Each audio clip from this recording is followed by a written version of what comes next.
क्या करना है ऐसे लोगों का जो बोलते हैं कि प्लांट्स में भी तो जान होती है, फीलिंग होती है? तो मैं तो 20 साल से वीगन हूँ, और मैंने इतना डिबेट किया है 20 साल में इन लोगों से कि अभी तो अगर कोई मुझे बोलता है कि प्लांट्स हैव फीलिंग्स, तो मैं तो सीधा इग्नोर करके टाटा बाय बाय करके मैं निकल जाता हूँ, क्योंकि इनसे आर्ग्यूमेंट करना मतलब, ये जो आप बॉल देख रहे हो ना पीछे, इसके जाके सर भटकाना है अपना, मतलब वैसा हो जाता है। तो मैं तो डिबेट करता ही नहीं हूँ इनसे।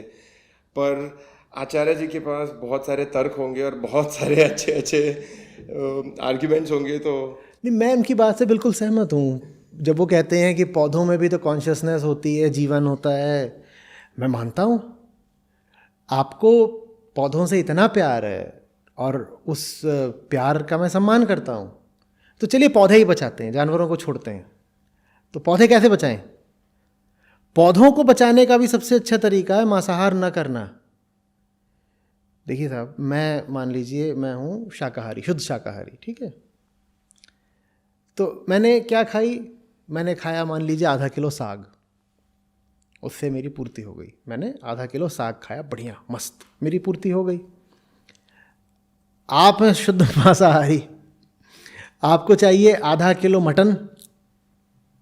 मैंने आधा किलो जब साग खाया तो उसमें कुल कितने ग्राम, कितने वजन के पौधे मारे गए? आधा किलो साग बना है तो मान लीजिए 1 किलो वजन के पौधे जो है उस आहार के लिए इस्तेमाल हो गए, तो 1 किलो।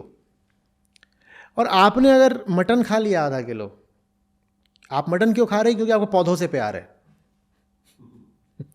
आपको पौधों से इतना प्यार है कि आप कह रहे हैं कि साहब मैं मटन खाने को तैयार हूँ, पौधे नहीं खाऊंगा, पौधों की जान बची रहनी चाहिए, तो आपने मटन उठा रखा है। अब वो आधा किलो मटन कैसे बना होगा? उतना मांस बकरे के शरीर में कैसे बनता है? थोड़ी साधारण बुद्धि की बात है। आधा किलो बकरे का मांस तैयार हो, उसके लिए बकरे ने कितने किलो पौधे खाए होंगे?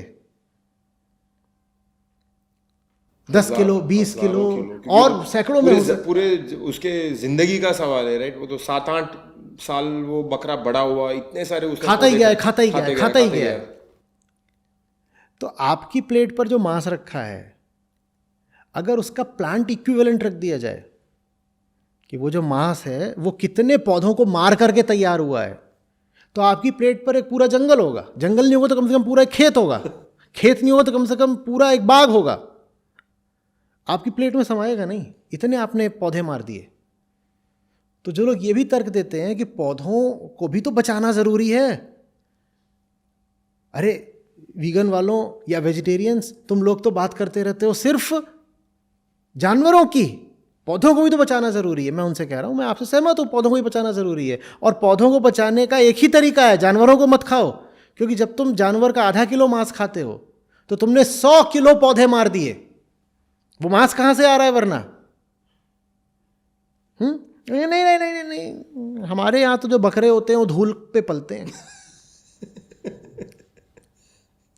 पानी पीते हैं, सांस लेते हैं, धूल चाटते हैं, और इतने में 30 किलो के हो जाते हैं। थोड़ा होश में आओ। दुनिया में 99% जो मांस खाया जाता है इंसानों द्वारा वो फार्म्स से आता है। सड़क के चूज़ों, मुर्गों, बकरों, भैंसों से नहीं आता। ये एक इंडस्ट्री है पूरी। यहाँ तक कि दुनिया की, चौंकने के लिए सब तैयार रहिएगा बिल्कुल, दुनिया की 70% खेती सिर्फ जानवरों को खिलाने के लिए होती है। कैसा लगा? दुनिया की 70% खेती होती है जानवरों को खिलाने के लिए। और ये जो जानवरों को खिलाने के लिए खेती की जा रही है, ये इंसानों में कुपोषण और भुखमरी का एक बड़ा कारण है। क्योंकि जो अन्न पैदा हो रहा है वो किनको जा रहा है?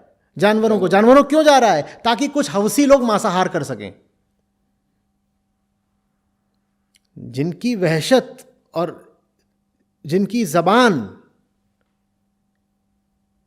काबू में ही नहीं आ रही, उनकी खातिर 70% जो एरेबल लैंड है जिस पर खेती की जा सकती है, उस पर जानवरों के खाने के लिए चारा उगाया जा रहा है, अन्न उगाया जा रहा है।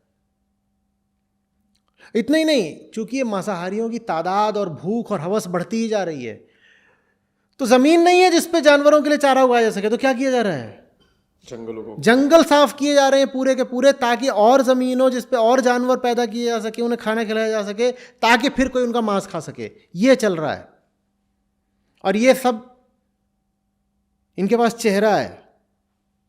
ये हिम्मत कर लेते हैं बोलने की कि हमें तो पौधों से प्रेम है, और पौधों की भी तो जान जाती है। अरे तुम पौधों खाते हो, हम जानवर खाते हैं, दोनों में जान है, बात बराबर हो गई, शाबाश। इसीलिए ज़रूरी है कि कम से कम तीसरी क्लास तक की तो शिक्षा सबके लिए अनिवार्य कर दी जाए। जो लोग इस प्रकार के तर्क दे रहे हैं, ये या तो कभी स्कूल गए नहीं या नर्सरी में ही ड्रॉप आउट हुए हैं।